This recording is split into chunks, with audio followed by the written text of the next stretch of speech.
Hello, my name is Nadine and welcome to Hop Along Studio. So in today's video, I wanted to show you how to use a dip pen.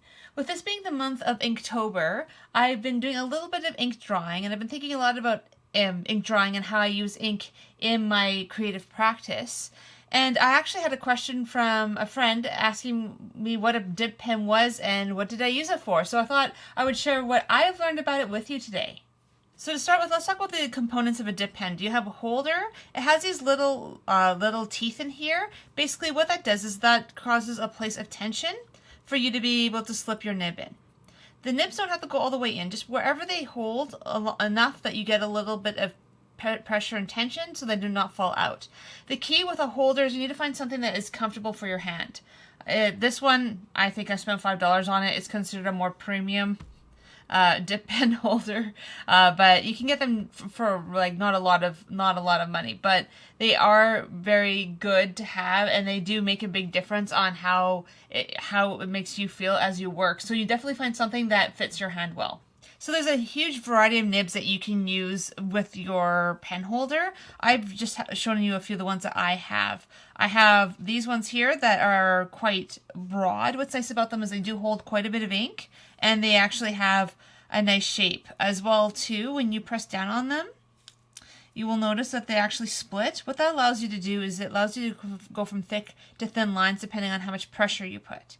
I also have this one that was used for doing musical staffs years and years and years ago, but what's nice about it actually works in a really interesting way. It holds ink pretty well and you get some really neat lines when you're using it in your art.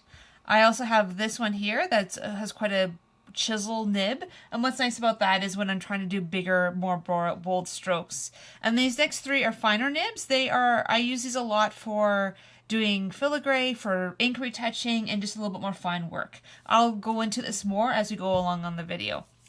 I also have a variety of inks I use. I have this Speedball Super Black India ink. That one's really great when I'm wanting to have something that's waterproof and that I can do a lot of watercolor over top. I have this Pen White. This is often was used for doing blueprints and more drawing work. So what's nice about it, it's very fine. It works well with your fine nibs and it has really great white color. The only thing about it is it can be a little thick, so you do need to sometimes water it down. If you're looking for an India ink that has color in it, this Bombay India ink is always a really great choice. As well, I have this gold metallic bronze ink. It's really pretty. As you can see, here's like all the sediment that's actually usually in the ink. So you do often need to mix it with the binder to get it to work really well on your project. So often with most of these inks, I don't keep them in their actual containers. I usually decant them, which is why my hands are so inky today. I forgot to put on gloves when I was doing this last night. The gold metallic bronze, you can see it always has a lot of mixative at the bottom, so I always give it a good shake, because if you actually pull from your big things of ink, over time they are going to start drying out a little bit, or you're not going to get your ink's going to thicken. By putting a little bit in these containers, what's nice about it is it keeps your big containers kind of at their pure state. It allows you to mix in water for things like the Pen White that sometimes are too thick, and you can also make it a little bit deeper so that when you're trying to dip your pen in with your nib, it allows you to not have to worry about, for example, the Bombay grass green ones have a dropper. So the dropper's always in the way. So instead of having to try to go into a really small spot to try to grab your ink, you can use a film bottle or some sort of other container, which helps you be able to get in and out of the ink a little bit quicker. So when you start using a dip pen, the important thing is to try to get a good stroke to start with, because this can be very frustrating if you don't use the right technique.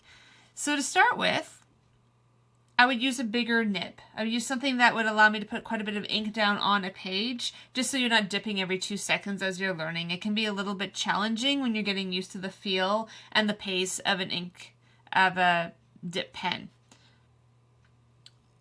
I usually start by dipping a little bit into my ink, and you will notice that I actually am getting drips off of it, off of my nib itself. So in this case, you want to draw your pen across the top of your ink well.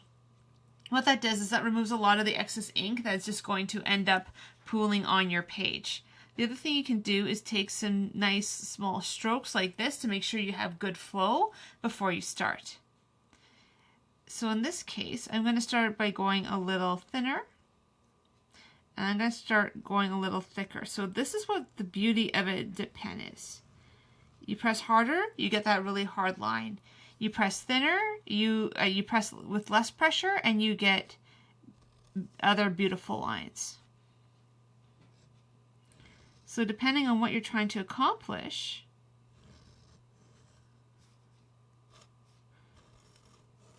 you end up with a nice variation. So there you can see I started running out of ink.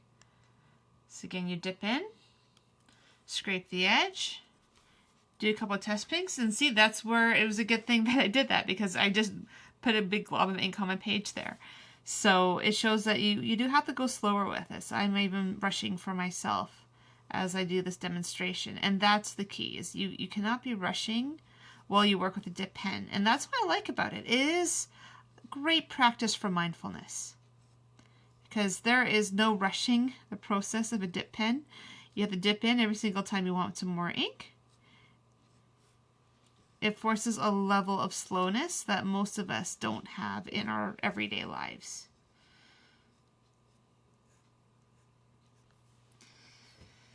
So that's basically your basic stroke.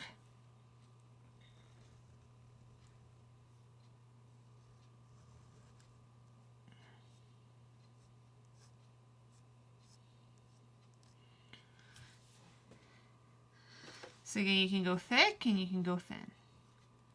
Thick and thin. And what I would say, that when you start doing this, you can do very simple shapes like this, or even start by running your pen, your nib across the page, and go lighter and lighter and lighter, and see what you get for an effect. How thin a line can you get with your pen? So what's good about this is the more you understand how it works, the better results you're going to get. And what I like about it too is where I would usually pick up 5 or 6 different pens to be able to do a project like my Secura Microns. With a dip pen, especially with a nib like this, you can have one nib that will basically do it all. And what's nice about that as well is it allows you to almost move faster in your art in some ways, because you can make these thin and thick lines. And because of the thin and thick lines, I feel like you move faster, you can move looser. I find that with this pen, you never hold it all that tight, so you can get really scrawly lines. So now I'm going to use some pen white to show you how nice pen white looks. And I'm going to actually use my Fun Staff nib.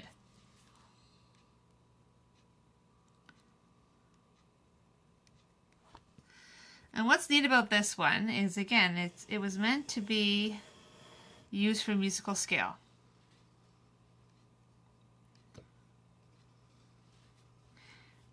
But we don't have to leave it just as musical scale. It's a great way of creating really quick cross-hatching patterns. You have to be careful because you do need to try to load the thing evenly. As well, I'm not always applying perfect pressure, so this one takes a little bit of doing, but as you can see, you can get some really interesting mark making from this. This is also one of my favorite things to do. I like the idea that this could be just designs,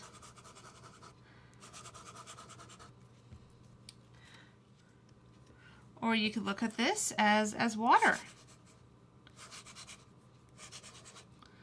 You could put some mountainy type things in the background.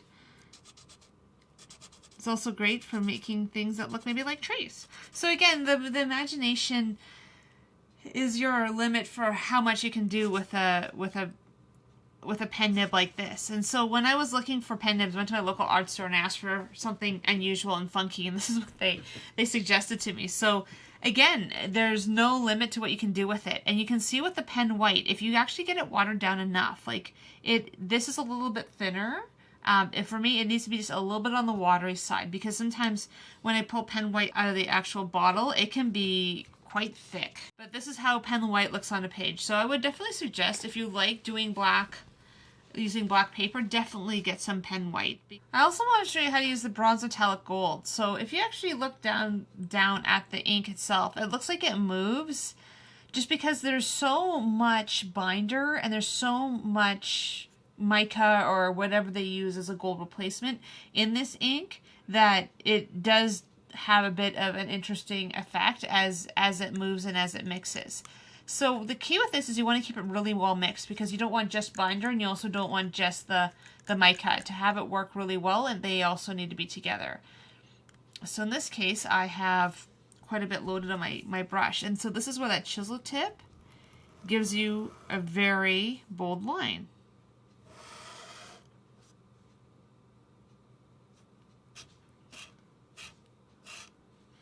And it doesn't work as well as side to side.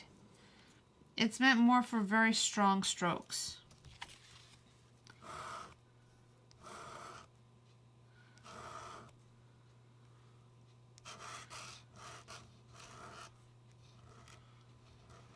So those are my initials. You can see it doesn't go very far. And it lays down a fairly significant amount of ink. So if you're looking for something bold, a big chisel nib like this definitely has its place. And as you can see, this bronze metallic gold ink is really quite beautiful. I've actually used it in projects to mark into. I've used it in some illuminated lettering, which at some point I would like to actually do illuminated lettering tutorial for you, where I show you how you can actually mark into this ink and actually create designs.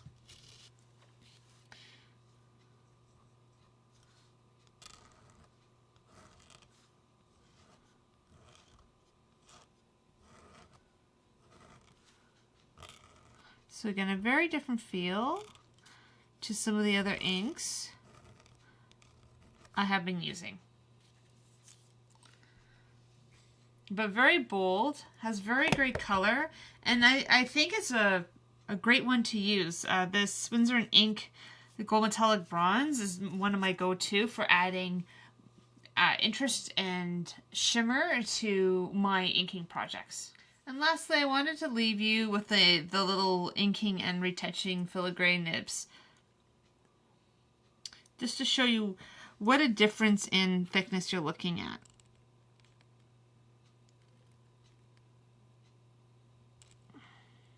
So as you can see, like as I work, I'm not laying down a ton of ink. It's very, very fine.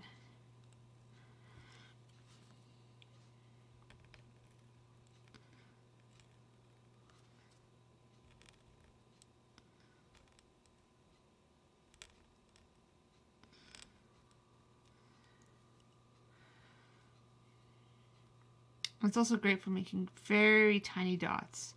If you're looking to add interest to your writing, or you want to add little dots to your work, it's a really great way of adding these lines very, very quickly.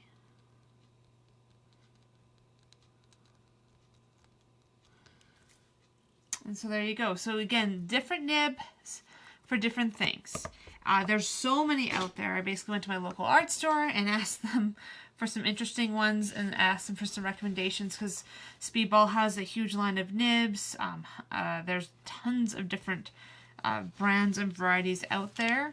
One thing you need to realize is that these will eventually wear out. You're going to need to replace them from time to time, but they're still really, really good tools. The nice thing about it is an expensive pen holder is $5, $6. A cheap one might be $2 or $3. These nibs, I think some of the more expensive ones were $5. Some of the cheaper ones were like $2.50. So to actually start using a dip pen, some ink, is a very small investment. So if you're looking to find something that might help you kind of slow down in your art, maybe be a little bit more mindful in your work, this is definitely a place that can help you find that slowness, that mindfulness, and maybe that little bit of personal self-care that you would like to add to your art. So this is one of my examples of how you can use a dip pen in your work. Again, you can get everything from those really thick lines to these very thin detailed lines, all with one nib. I use one nib on this entire project. So it shows that you can actually add a lot of variety in your strokes by using a dip pen. And here's an example of where you can use the the gold metallic bronze in a different way. This is basically, you add in the gold itself and you can actually make marks within the gold. And so this is a place where I have often used a lot of these inks, both with a brush and with a dip pen, to add variety to my artwork. And here's another example of the same thing. So I actually marked into all the gold on the page, but also all those really fine dots are done with my dip pen as well. So by adding in the dip pen into your work, you can get some of the fine detail that would require you to buy quite a few different pens to get it. So it's a practice that I like doing. It forces me to slow down. It forces me to look at my work differently. I hope you've enjoyed this video. If you have, if you could like it, subscribe to my channel, and click the notification button so you don't miss out on any future videos. As well, I have my website, hopalongstudio.com, where I have other art tutorials and other ideas on how you can have a creative self-care habit in your everyday life. I hope you have a really great day, and I will see you next time.